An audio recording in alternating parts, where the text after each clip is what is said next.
Hey, Slick Talkers, thank you so much for tuning into this podcast. And I know that if you love this show, you'll also love my morning show called Good Morning Hospitality with my co hosts Michael Golden and Brandy Canali, as we spend 30 minutes every Monday morning to dive into the industry's top latest news and trending topics. So go check it out on wherever you find your podcasts at Good Morning Hospitality. And you can live stream with us on Monday mornings on LinkedIn, Twitter, Facebook, and of course, YouTube. Now, I hope you enjoy this episode. They can only do so much, and so it's kind of like, sure, if everyone would just do the right thing and pick up a tray and remove it from the guest hall, there wouldn't be a problem.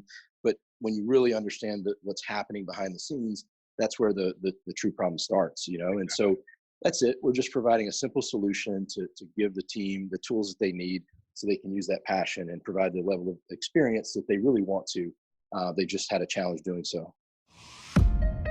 Welcome to Slick Talk, the hospitality podcast where we discuss all things hospitality, hotels, and business. You can find us online at slicktalkthepodcast.com and on every podcast listening platform.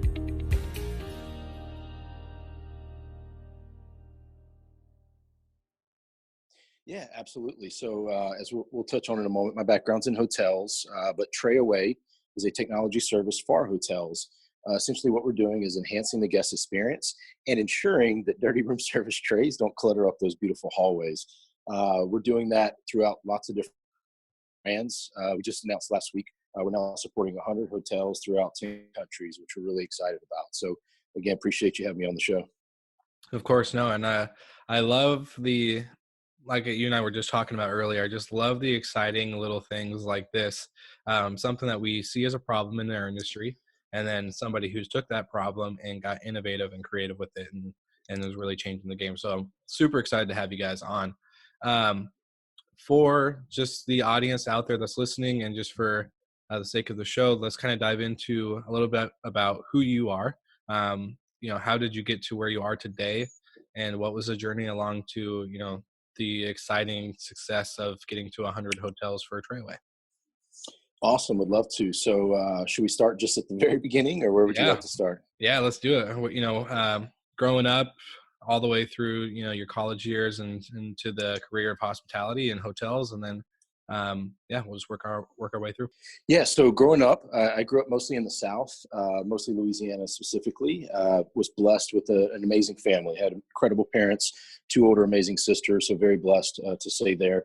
Like most kids, played lots of different sports growing up, but maybe not like most kids. I was just naturally drawn to entrepreneurship. And, I don't even know that I knew what that word meant as a kid. I think I just thought of, business ideas. I was trying to come up with things, as simple and silly as lemonade stands, or I think at one point I'd buy like candy from a wholesale company, ride around on my bike in the neighborhood and then reselling it to houses.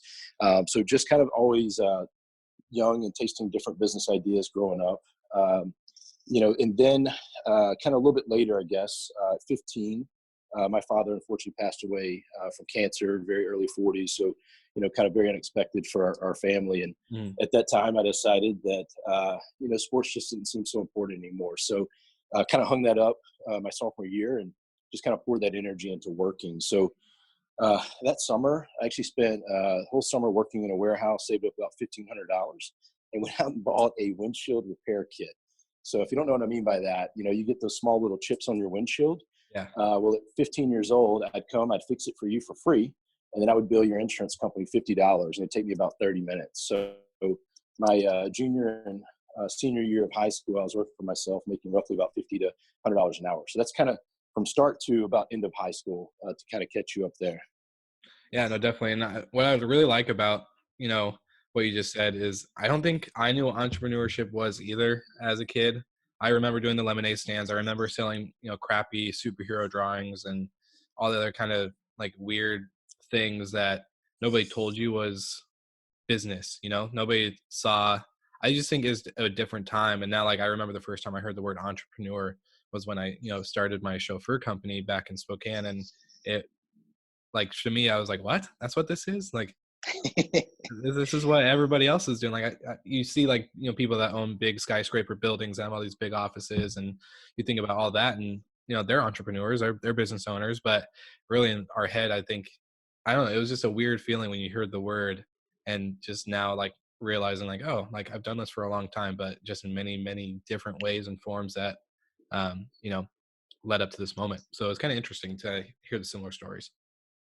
Nice. And yeah, and I'm going to date myself for a second, but I mean, when I was in high school, it was in the late 90s. So, I mean, the internet was a baby. Most people had barely heard of it. So, the idea of, I mean, it's so amazing to see what now people can do in high school and the types of businesses they can start, or, I mean, just the amount of products they could go online and sell through all these different websites. I mean, as you know, those things weren't there in the Yeah. late 90s. So, entrepreneurship slash starting a business at that age had a very different feel to it, or there was just different options that were available at that time. No, definitely. I totally agree. And think, starting out now, I think the power of technology and all the fast, instant things that we can do as a human race is pretty insane. So um let's kind of dive in. I know you started a business when you were about 19. Um and so let's kind of talk about that journey and what lessons and you know experiences that you learned from that. Yeah, no, absolutely. So I attended college. Seemed like the natural thing to do after high school, and sophomore year at 19, started a financial business. And to summarize it, most incredible yet painful learning experience I ever had in my life. Yeah. I think at that time, and I guess this is for anybody ever thinking about starting anything, unless you feel completely compelled to do something, you might want to really think hard about it. But at that time, it just felt like exactly what I was supposed to do. And so I kind of dove head in. I dropped out of college right after my sophomore year. And again, like I said, it was an incredible learning experience. If you fast forward about 18 months, things weren't going so well. I mean, I had many highs, things went really well at times. But as entrepreneurship goes, it also goes the other direction as well. Yeah. So after about 18 months, as I said, things weren't going so well, but I was super determined. I was not willing to give up or give in, but I had very little money to work with. So at that time, I actually moved out of my apartment, put all my belongings in a storage shed. And then after sleeping in my truck for a couple of nights, I realized that sleeping on an office floor was actually more comfortable. So that's kind of where I lived briefly during that time period. Kind of a fun note. Actually just kept my membership at a gym because then I could have a place to shower and get ready in the mornings. But that's what I was up to at 20 years old. And then fast forward about 6 months, I woke up at 21 and just finally had to admit, I was broke. I was in debt. I certainly failed. It just took a little while to finally admit that. Yeah. And I was looking around and, everyone I knew that was my age were graduating college, starting their career, so excited about life. And I was just kind of, there clueless about what my next step was going to be. So that's just a little bit about that Well, story. how'd you get from that moment to phasing into the hospitality industry? 'Cause I can relate, the same similar background just on, you know, being like, what the heck did I just do? It was, highs and lows of entrepreneurship and the startup and getting creative, but then, the long life lessons that you had to learn. What really made you take the next step into hospitality? Yeah, so I guess the easy answer is out of necessity. I wasn't looking for a career. I wasn't seeking the next great opportunity. I had put myself in a little bit of a hole at that Yeah. age. I'd incurred some debt, and I needed to start working at chipping that away. So I got my first job at a restaurant serving tables, and I was actually surprised. It was something I thoroughly enjoyed. A job that maybe a lot of people that have never been in the industry think of as a job they would never want. But I truly just enjoyed working around people, Yeah. serving other people, making sure they were happy, and also like just the fast-paced chaos of the restaurant industry. I'd of course been to restaurants, but I'd never thought of working in one. And just as a server at 21 years old, I kind of fell in love with the pace of the industry. And so at that time, thankfully was able to pay off my debt with that first job at a restaurant, and still wasn't sure about the loan game. So I thought, well, in the meantime, might as well go ahead and finish my degree. So I ended up going back to college. I switched my major from business to hospitality management and ended up finishing my degree. And so, a very interesting part in my life of kind of going through that, but, picked myself back up and kind of made things happen one step at a time. No, I love that. And I think, you know, like we were talking about earlier prior to the episode, is that I think um, the excitement of the industry is, so, um, I guess it's very unaware for a lot of people on just what the industry is like, and especially 21 years old, being in a restaurant, that is a very fast pace. You got your slow nights, obviously, or your slow days or slow mornings or whatever shift, but it's the hustle and bustle. And I think as a person that started their own business, you probably that was like a more comfort of a feeling than anything. Yeah, definitely. And, I didn't really think of this at the time, but I guess I'm thinking back, waking up at 21 and going through that experience, like if for anyone that's maybe listening, they've started something and it absolutely crashed and burned, then they know what I'm talking about. When it's a pretty painful process, Mhm. And so I think something about walking into a restaurant and essentially, you don't have time to think. You're constantly moving for 6 or 8 hours. Yeah, You're constantly smiling, not putting on a show. It's just if you enjoy doing that, then it kind of comes natural. And so a part of that was able to help my mind get off of all the challenges that I'd just been through. I was able to definitely. kind of pour my energy into hospitality and pleasing others. And in return, it did me, a tremendous favor of kind of getting me back excited and heading in a new direction. 100%. Couldn't agree more on that. I think that's perfectly summed up. Um, so after college, switch your degree to hospitality. Let's kind of talk, where did that lead you to? How'd you get to, just being in the, your 10-year career in hotels and everything like that? Yeah. So, at that time, I thought, I would see the GM of our restaurant, which is a very successful privately owned restaurant group. And I thought, he really enjoys his job every day. He has fun. And that I knew I wasn't sure what I wanted to do long term, but I knew that I needed to enjoy every day walking in and performing whatever it was that I was going to do. And so I kind of thought I'd end up, specifically in restaurants, but had a good friend he graduated a year before me, and he actually ended up recruiting me out to the Four Seasons Resort in Jackson Hole, Wyoming. So, really good friend, and so I ended up moving out there right after college. Kind of a little bit of a change going from the South to 10 hours north of Denver, Colorado. So I think Yeah. my first winter there got down to about -30. We got about 650 inches of snow, but it was just an incredible time. So ended up being there for about 4 years at the Four Seasons. Started out actually as a bartender, worked my way up to supervisor, assistant manager, and then finally a department head throughout that 4 year stint. Wow. That's pretty big jump. So I applaud you on that one. Um, So let's kind of go into, the rest of your hotel and hospitality experience and to, leading up to the moments of, TrayAway.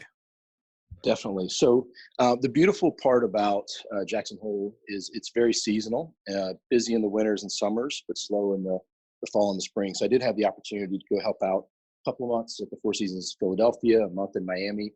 Actually spent 5 months in St. Louis working with the team there. So it was a really incredible time to just work in many different cities, meet so many people in the industry. And, as you know yourself, even if a hotel has the same brand, the way it's run, the actual operations are set up so differently just by Yeah. design. And so it's just really cool learning so many different ways to accomplish success in these different environments. And then ended up transferring to Four Seasons Dallas, Las Colinas, and ended up having a great time there for about 4 years. Started out as restaurant department head and then took over the in-room dining department. I really enjoyed the experience. For any of you listeners there that have ever worked in in-room dining or are familiar with it, just to give you a little context, it was 431 rooms, which is big for Four Seasons, Hmm. with about 40% of those rooms are villas. They're spread out around a golf course. Oh yeah. So it wasn't just, rolling a trolley to an elevator and going upstairs. It was loading it into like a golf cart with an enclosed bed, driving it about half a mile, unloading the golf cart, setting it up on the trolley, and then actually delivering the order to the guests. So it was definitely, kind of a different level of experience when it comes to in-room dining for luxury hotels. So had a great time there. My last position I held was a director of restaurants, overseeing a couple of bars, restaurant, room service, and things like that. Being originally from Louisiana, I was just really excited about eventually being back closer to home, and I wanted to call New Orleans my home. So I ended up moving to New Orleans, Louisiana. Took on an incredible role. I'll keep it short, but at the 1,600 room Hilton Riverside here in New Orleans, in kind of a different role, which was operations training manager. So I worked out of the executive office right alongside the amazing GM, the hotel manager, food and beverage director. And essentially the goal was to just partner up with all the department heads and the different outlets and work to solve problems, and ultimately, which would lead to increasing service scores. So, after 1 year there, we were able to say that every outlet within food and beverage division had improved their service scores year over year. So it was a really incredible experience. And that was, kind of my role there, which ended up leading me into TrayAway, which I'm sure we'll touch on. No, for sure. I love the role of operations and training manager, because I think, and we've talked about this a lot on the show prior to this episode and just like with other guests and stuff, but the ability to cross train and have, departments work together instead of against each other, I think it's a mindset shift for a lot of people in the industry. Like I came from a 716 room hotel under Marriott's flagship of autograph collection, and then so having like the mindset of like, well, that's valet's job, or that's room services job, or that's front desk job, or that's so and so's job, and then shifting the mindset to no, we are the XYZ property, that we like, this is our duty. Valet has a role, room service has a role, front desk has a role, we all have a role, but together we have a bigger role, and that's taking care of the guests with with a team spirit and mindset of, it's not so and so's position, is our position in order to succeed in, like you said, guest service scores and all the other stuff. And so um for me, that's huge. I realized that in a very early time in my career of hotels and lodging. So I think the overall development of that practice is key. And so I think that's really cool. Cool because Yeah. you get to see you get to see everything. The guest experience, doesn't just start from when they pull up in their car or their Uber. It starts from when they book, and then to all the way to the moment when they get home and unpack their bags. So I think it's pretty vital to see that. Yeah, no, I couldn't agree more. And I actually heard you mention that in another episode, which I totally agreed with, of course. And just to kind of echo that, again, there's not a right or wrong way to run a hotel. Every brand's different. There's different levels of expectations and so Yeah. forth. But just from my experience, I don't want to mention specific properties, but I've worked in a property where, like, we called it crunch calls. I don't know if you were familiar with that term, like calling the crunch. Does that Mhm. sound Yeah. familiar to you? Or There's similar terms.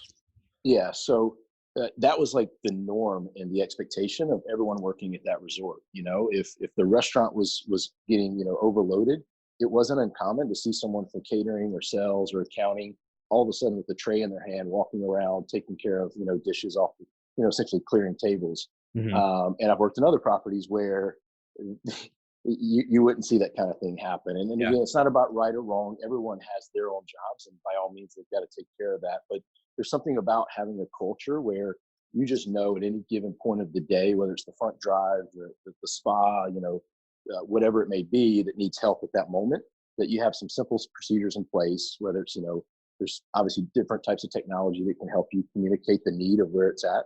But I've just seen that so impactful, Yeah. and it's not only about in the moment for the moment, the guest is affected, and the more people with hands on deck is going to solve those challenges and make the guests happy, but also just from a camaraderie standpoint, knowing that you can rely on other departments in those moments, I think speaks volumes to the culture, and that obviously trickles to all the levels of success that that property may have. Exactly. No, I couldn't agree more. It's more of a, like I said, hospitality is, we talk about, the guest experience, but it's also about the team experience too. And I think when you have more of that crunch call type environment, you really get to see like just it's just amazing. It's like I always use the example of military, right? So I have a military background. So with a lot of, when you go into the training aspect, you're with people from all over the world with so many different cultures and religions and beliefs and color or skin or whatever you want to say, um, and just different experiences in life. And I think it's kind of the same with hospitality. You work in a hotel or a restaurant, you have people from all over the world that are not only just visiting, but you're working with. And I think when you get to the crunch call, you get to learn so much about different personalities and just the bonding it forms, and it kind of breaks down those quote unquote barriers some people like to call it. I don't see it as, I don't see barriers like that, but I think it's just because hospitality is such a genuine thing in our lives. But you get to see so many cool things happen when that kind of environment is created. So I think it's really cool. Um, with your role, the last position that you were at, kind of let's talk about, what sparked TrayAway? Because like we said, we kind of covered it a little bit in the beginning of the episode, but for a lot of the listeners, what really sparked the idea of TrayAway and how did it become what it is today? How did it become, not only a service tool, but, a key indicator for a lot of operations and just the overall stuff that TrayAway is doing today? Yeah, definitely. So, I mean, first and foremost, I want to say thank you for your service. So I appreciate that. Of course. To answer your question, really, I was kind of at a pivot point where I was starting to look for a little something different. I'd been on this hotel journey for 10 years, seen a lot, learned a lot, and was started to kind of, I guess you could summarize it, say, get that entrepreneurial itch again. Hmm. And it just kind of occurred to me one day how, just that moment where something that you dealt with for a while becomes glaringly obvious. And that was the simple, silly problem of dirty room service trays in hotel hallways. When I really thought back, like over 10 years in the industry, every hotel I worked at in all those different cities that I mentioned, it was a challenge. It was Yeah. bigger problems at some properties, maybe not as big at other properties, but at the end of the day, it was always a challenge of some level. And, it always frustrated essentially the key people that are running the hotels. It's not that the GM or the hotel manager really is worried about that tray on the 13th floor, but it's nowadays we get so much feedback from the guest, right? So, Mhm. you're just caring about your day, and then you see that TripAdvisor comment or that internal survey score from like a system like Medallia pop up, and they're complaining about something as silly as a dirty tray.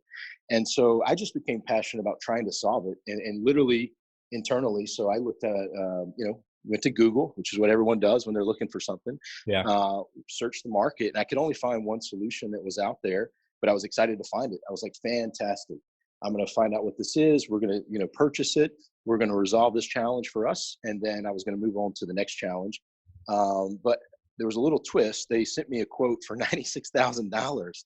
And I was like, okay, that's crazy. It's a problem, but it's not that kind of problem. Yeah. And so there was no way I was going to approach my GM asking for $100,000 to take care of a tray challenge. That's not a conversation you have No. in hotels in this day and age, right? So that's when I kind of got excited. I said, 99% of the hotels in the world are essentially using outdated procedures. So I started doing a little homework on why is this a challenge, and a couple of simple things I found. Number one, the first outdated procedure is on the delivery end. It's, I was about to say 2019, but now 2020. And the vast majority of hotels in the world that are delivering room service today are going to use a small paper tent card, prompting the guest to pick up a landline telephone and call for retrieval. So Mhm. I don't think anyone's shocked why that's not working anymore, but hotels just don't know any better. So they're still using a procedure that maybe worked 10 years ago, but it's obviously not working today. Mhm. And then on the back end, the second glaringly obvious outdated procedure was that those same hotels, and I'm talking about some of the most beautiful, luxurious, well-known hotels in the world, are literally using pen, paper, maybe a whiteboard, or even at best like an Excel spreadsheet to try and track and manage all that activity. And so it's not that they're not passionate, it's not that they don't love what they're doing and they're trying to do a good job, but you can only manage so much through pen and paper, especially nowadays. The Mhm. labor standards have been trimmed back pretty much across the board. And so that's, when I got excited, I said, look, if we can solve the challenge on the front end and modernize that and update it for the guests so it's simple and intuitive, and if we can provide incredible software tracking on the back end, it's got to be fast and user friendly. I knew if the room service server that's been doing his job for 15 years doesn't love what this technology is going to look like, then, we had no shot. So the whole goal around how quickly and user friendly the software would be on the back end was all kept in mind of just my understanding of how fast paced in-room dining operations are. And that's kind of where the idea started. So reached out to a good friend of mine. We grew up together. His name's Will Lovett. He had a background in technology and software engineering, and we got to work. Wow. So let this is kind of maybe just a trail question, but did you guys, when you first got the first model out and ready, what did you get feedback from in-room dining servers, or did like anybody tell you like, hey, this is great, or did they like, hey, make this tweak because, or is it more of a base by case by case basis for a lot of properties? Yeah, so we got a little bit of feedback. I was pretty passionate about solving the problem, and Hmm. I knew that we were going to do it somehow, some way. And then I guess here's a couple of important notes I didn't mention. I wasn't just excited about there was a problem and I thought we could solve it. as you very well know, because you're an entrepreneur, it's also about product market fit. The Mhm. company I found created actually a pretty interesting concept using all kinds of high-end technology with tracking things. But the problem is it doesn't make sense for hotel budgets from a financial standpoint. Mhm. So I took what I knew about the hotel industry and started working backwards. I said, number one, this thing's got to be affordable. It's got to fit Mhm. within hotel budgets. It Mhm. can't be a capital expenditure that takes 12 to 18 months to get approved. Number two, I wanted it to be Wi-Fi based. Every hotel in the world has Wi-Fi. So why not find a solution that works off their existing Wi-Fi? And then you don't need to install anything on hotel property. You don't need to fly there and incur the cost, which again would just hotels are always looking for affordable but effective solutions. So we started with the kind of the price point we thought would work, the simplicity of being cloud-based and Wi-Fi based, and then, like I already mentioned, making sure it was simple and intuitive and user-friendly for the guest and for the staff. And so those were kind of the parameters that we started with, and Will, amazingly got to work, and we started looking at all the technology platforms that were available, and that's where we came up with our concepts. So can you walk through for the listeners, because this is a all it's all audio. So I think for our visual people, can you just walk through what the normal typical experience is like? What it's a button. So like kind of walk through what the order is placed to room service, and then what happens all the way till the guest is ready for their tray retrieval. Yeah, so we provide hotels with these very small, what we call TrayAway devices, and they're paired with our software as a service platform. So the way this works now, when a guest orders room service in 2020, the meal is delivered to the guest like normal, but instead of that paper tent card, there's a small little device that goes right in the place of that card on the tray or trolley with a simple message. It just says "click for retrieval." So now when the guest is done, they can literally click a button, and what that'll do is send a signal directly to room service that, for example, the guest in room 305 is ready for retrieval. Without going into too many detailed statistics, the vast majority of people do click the button. It's so simple, why not? To be completely transparent, some guests are going to click, and then they're going to go ahead and place it in the hall because they've been doing that for years. But at least the team was notified, and they can respond in a timely manner versus what we all see today is people, place it in the hall, and unfortunately, no one is notified for quite some time. Hmm. The other cool, kind of simple concept, or a cool part of that simple concept, for the few people that don't click for whatever reason, they're busy, they forget. It's just as easy for housekeeping, engineering, security. Any internal team member sees a dirty tray in a hallway or a guest room, they click that same button and it sends the same request directly to room service. So it's just much faster for internal communication than like housekeeping, picking up the phone and calling room service, or trying to create like a work order in some kind of other system. So, on the front end, very easy and intuitive for the guest. And then I mentioned on the back end, the other main benefit we're providing is a software platform. Hotels can access it either just by going to any desktop computer, going to our website, trayaway.com, or downloading a mobile app on any Apple or Android device. Of course, it could be a phone, but it doesn't necessarily need cell service. It could just be a touch device, a tablet, an iPad. And what they're going to see when they open this up for the very first time is just all of that activity happening upstairs in their hotel. So like right now, as an example, we would know there's 33 trays upstairs in our hotel. We would know how many are on each floor, what room they're located in, the original delivery time, and then an overall activity status. So let's say of those 33 trays, 3 are currently awaiting retrieval. Average wait time 7 minutes. The longest wait time is 14 minutes.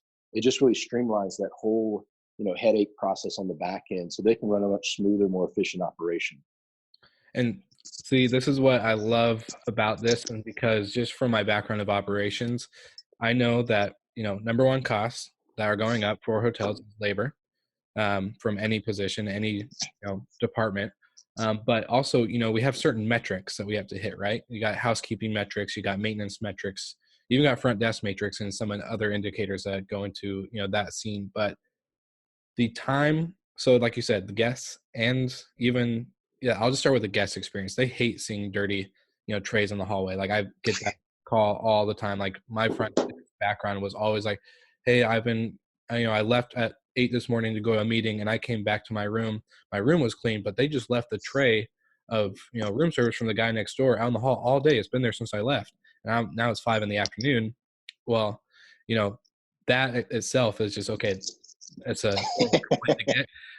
But then you have the time it takes. Like, let's say I'm in maintenance, like you said, and I see a tray. It takes time for you to stop the project that you're doing, whether you're fixing a sink or helping a guest with their phone or TV or whatever. to pick up the tray, go back to room service, then go right back up to what you're doing. So that, the time it takes in walking distance and everything else that happens along the way, that it takes up metric and it takes up time. And Yep. so for me, what I love about this is because it's a go-to tracking and metric meter in a way. And so that's just like my geeky operations side. I know, like, of course, everyone knows on the show that the guests and the team experience is my number one thing that I love to talk about. But just because we talk about those things mostly doesn't mean that these things that we're talking about now, like with TrayAway and the retrieval and the overall tracking software, doesn't mean it's not important, because it is. It goes right into what we're doing, into really creating that optimal performance of as a staff, as a property, as a guest experience, you name it. So that's what I really love about that. And I think it's super cool, like you said. And I think you and I were joking about this earlier when we've talked a couple of weeks ago. Was, man, what an idea that I wish I thought of. Like, like simple click of a button, boom, and you're done. Like, it's pretty simple in a lot of ways, but I think the software behind it is what it really makes it cool, is that you've taken a simple idea and expanded onto how can we apply this appropriately to hotels, especially because, budget and everything else that you just talked about, super key and super, good to, be mindful of when you're starting something like this. Yeah, and just to echo what you mentioned about, like the engineers and example and things like that, I genuinely believe that there was no place in the industry for something like TrayAway 10 years ago. 100%. And what I mean by that is, number one, the procedures weren't quite outdated yet. Like, Mhm. people still maybe didn't mind calling and asking for retrieval. But then there's other procedures, like a lot of brands have callbacks. Like, they're supposed to call the guest back 45 minutes after delivery. Uh-huh. Number one, to ask about the quality of the meal, and number two, to see if they're done and if they're ready for retrieval. And that sounds lovely at first glance, but the reality is, in 2020, people don't want to be bothered anymore. Like, human beings have changed. Like, you don't want your phone ringing, period, much less a landline hotel room, room phone. Yeah. And so what used to be a high level of service is now felt like an intrusion to the guest. They definitely don't want someone knocking on the door 45 minutes after delivery and asking those same questions. They would rather, typically speaking, not be bothered. And therefore, that's what we provide. Is it's up to them. If they want retrieval, click a button. If they don't, farewell. Like, at least the hotel knows that it's there. They know how long it's been there. They're still able to track it regardless of whether they click or not. And so, and then same thing, I'm so passionate about the industry that, my heart goes out to all the housekeepers and the engineers and the security officers, because 10 years ago, again, going back to it, this wouldn't make sense 10 years ago. What, that engineer was, whatever hotel that's at, he was probably working a day shift with like 6 or 8 other engineers. Yeah. Today, that same engineer is probably working with 4. Yet the property didn't get any smaller. It's just that times have changed. That housekeeper was probably cleaning 12 to 18 rooms. Now she's cleaning 18 to 24 rooms. And so while everyone's jobs have gotten stretched thin and everyone's working as hard as they can only do so much, And so it's kind of like, sure, if everyone would just do the right thing and pick up a tray and remove it from the guest hall, there wouldn't be a problem. But when you really understand what's happening behind the scenes, that's where the true problem starts, And so that's it. We're just providing a simple solution to give the team the tools that they need so they can use that passion and provide the level of experience that they really want to. They just had a challenge doing so. 100% agreed. And so when did TrayAway launch officially, after the spark of the idea, and then to getting your first client up to where you guys are today almost? Yeah. So first conversation between my business partner, Will, and I was back in 2017. Again, just kind of started, it was more of a passion project. Just wanted to see what we could, come up with and kind of put together. But fast forward to March of 2018, we had a full product and we were excited and we were ready to roll. So I, at that time, went full time into this project. And we had our first customer. I don't want to mention specific properties today, but it was a beautiful hotel, 1,000+ rooms, luxury hotel in Austin, Texas. It was their grand opening, and they took a big chance on TrayAway. There was 0 other hotels using it, but they were, excited enough about what we had shared with them to give us a shot. And so we launched March of 2018. Fast forward to today, I think I just kind of mentioned very briefly at the start of the show. We just announced we're now supporting 100 hotels.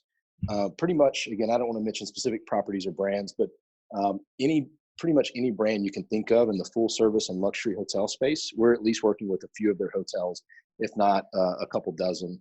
Mhm. And that's primarily in the US, but we're now in quite a few other countries, between essentially North America, South America, Europe, and Asia is where we're at currently. But lots of exciting things that are happening, and look excited about this year for sure. No, awesome. I love that. And I think, just the overall, increase of service scores, the enhancing, the sustainability, and then, reducing expenses and, all the other stuff that you guys are doing, for, operating budgets and to everything that goes into what TrayAway is. I think just the overall journey itself, and, I can't, express this enough, is the guest experience and really the team experience. And I think coming up with ideas, especially in luxury properties. And I always say this, and a couple, I've had a couple guests, reach out to me, say that I'm wrong on this a little bit, but I still stand, I still stand firm on this, that hotels are one of the slowest companies, or any industry itself is one of the slower industries to adapt and innovate into technology, such as a thing like TrayAway or Alexa hotels, or Alexa hospitality, or whatever. And so it's really cool to see, that there is a pickup. There is, 100 hotels is not a small victory. That's a pretty big victory to say, that this software and this device has been integrated with, because like I said, this is just one of the slowest industries to adapt and to innovate and to think of new ways to enhance the experience of the whole property itself, team, guest, all alike. So I think for me, it's just an exciting thing, and it's cool to see. And maybe people are right. I am wrong. Maybe there's finally going to be a pickup of all the tech, but I still 100% believe it. But it's just, I give big kudos to you guys and what you're doing. And I think it's just huge to see the 100 and to, hear about all the other exciting things that you guys are about to do in 2020. Yeah, and I mean, just to to echo to what you mentioned, everyone is entitled to their own opinion, Yeah. and some people have the audacity to always believe that their opinion is the right opinion, and so I don't know who you're referring to, but hey, kudos to him for having his opinion. But at the end of the day, I mean, I just think about the last 2 years. There's so many people in so many different walks of life that maybe they loved what we're up to, maybe they thought it was the worst idea in the world. At the end of the day, like, I appreciate your opinion. Yeah. 100%. Especially, I mean, I don't want to go down into like investment conversations today, but like there's, some individuals in certain parts of the VC world, if you will, where they're looking for certain parameters and certain metrics. And that's absolutely amazing.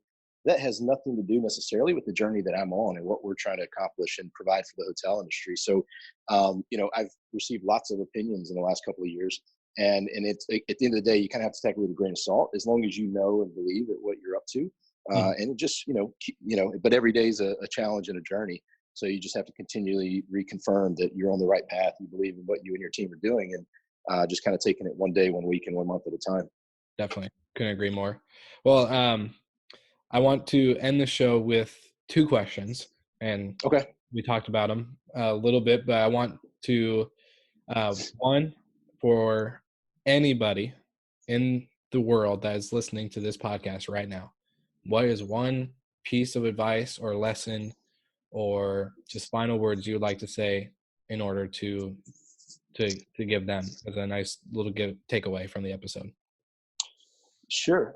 This is going to sound a little cliche, but it's my truth. So I think you got to find something that you're passionate about, and it doesn't matter whether you want to work for a corporation or start your own business or be in hospitality or be in, completely different field. You got to find something you love. And I learned that, early on. That's, if I learned anything from 19 to 21, that making a dollar is one thing, but being happy and loving what you do every day is really what at least my life is about. And so from that day forward, I decided that I needed to be, enjoying and happy about whatever role or task or project I'm taking on. So I think that's it. It's just find something you're passionate about. And then if you are someone that has the audacity to try and venture out and do your own thing, my only piece of advice was just make sure that you feel compelled to do it. Correct. I think some people watch, the many shows that are on TV these days about entrepreneurship and things like that. And, it's not about necessarily putting the perfect business plan together and then make a scientific decision and wait, yes, there needs to be all those kind of logical decisions that go into it. But if you don't feel absolutely compelled, or, mostly like you don't feel like this is a mission that you must accomplish, then maybe, just be careful. That's all I would say. Right. And that's not, unique advice. There's plenty of people that will tell you the exact same thing. Yeah, no, 100%. I give that advice as well, because it is never always, what it seems. And I think for me, like, just to, like you say, echo off of that idea or that topic, is because when I started my chauffeur company, it was a great idea and it was, a lot of fun and I had a blast with it, but I was not 100% compelled. I was just looking to really, find, I think what it really came down to, it was hospitality. It was, going above and beyond to take care of people. And when I found the hotel industry itself and kind of led into that, I think that's when, obviously that business failed. And I will 100% admit that. But it really comes down, like you said, you have to be compelled to really do the next step and to take on that thing. So my next question for you is, what does hospitality mean to you? What does Josh Johnston, take as hospitality? Yeah, so I think I have to make the statement Southern hospitality. I was born in the South. I grew up, like I said, mostly in Louisiana, but kind of all over the South. And we have a reputation for Southern hospitality, which, for those people that don't understand that, it just means like treating other people well and essentially serving other people. And that's really a passion of mine. I fell in love, like I said, as a server in a restaurant, literally just serving others and taking care of them and making sure their needs were met and they have a great experience. And in a small way, I would feel rewarded by the level of experience that I provided. And then I just started to do that on bigger and bigger levels throughout my hotel career. So that, I guess if that answers your question, it's just essentially serving others. I love it.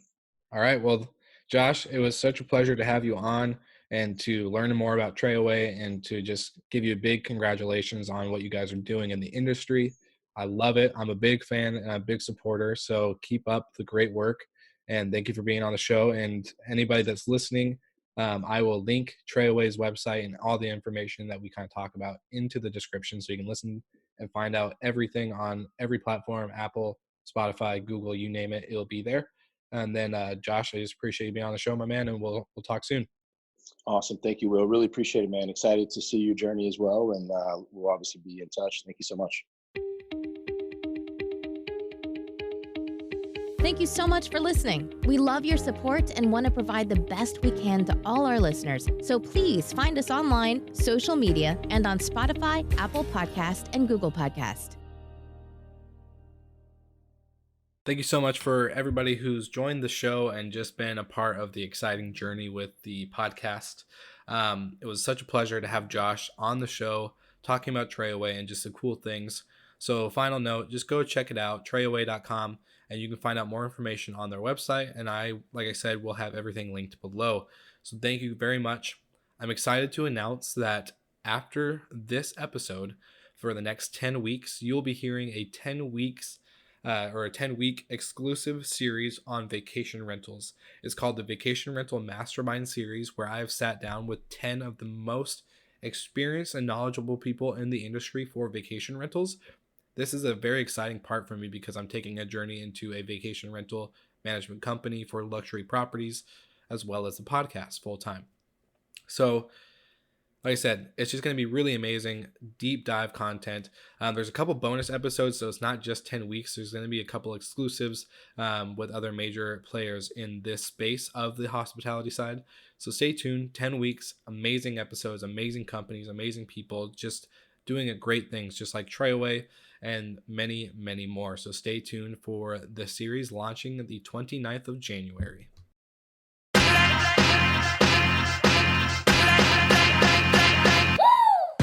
What's up, everybody? If you've gotten this far into the episode of Slick Talk, the Hospitality Podcast, then you are amazing, and thank you so much for tuning in. We want to send you two places really quickly. If you can, check out the show notes and click the hospitality.fm link. Check out all of our other shows on the podcast network. And don't forget, if you have someone that you want to hear on the podcast, then fill out the guest fill out form so that way we can get them on the show. Thank you so much for tuning in, and I hope you enjoy another episode of Slick Talk, the Hospitality Podcast.